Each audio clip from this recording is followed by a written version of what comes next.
Hanine Zouabi avait été invalidée par la commission électorale centrale parce que les membres de cette commission considéraient que cette députée arabe israélienne soutenait des activités terroristes. On se souvient qu'elle était présente à bord du Mavi Marmara, ce fameux bateau affrété par une organisation islamiste turque et qui avait pour but de forcer le blocage maritime, le blocus maritime autour de la bande de Gaza. Baruch Marzel, militant d'extrême droite, lui avait été invalidé parce que les membres de la commission électorale centrale considéraient qu'il incitait au racisme. Ces deux invalidations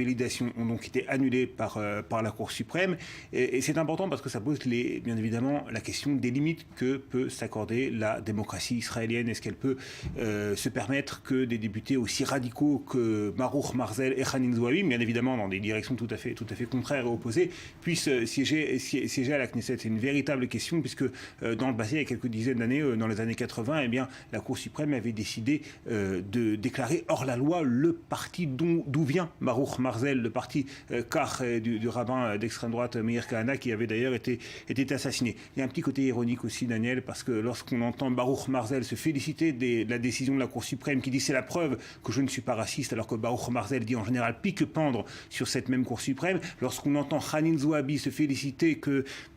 la démocratie israélienne a parlé alors qu'elle dit matin, midi et soir qu'Israël n'est pas une véritable démocratie, on peut quand même effectivement se permettre un petit sourire.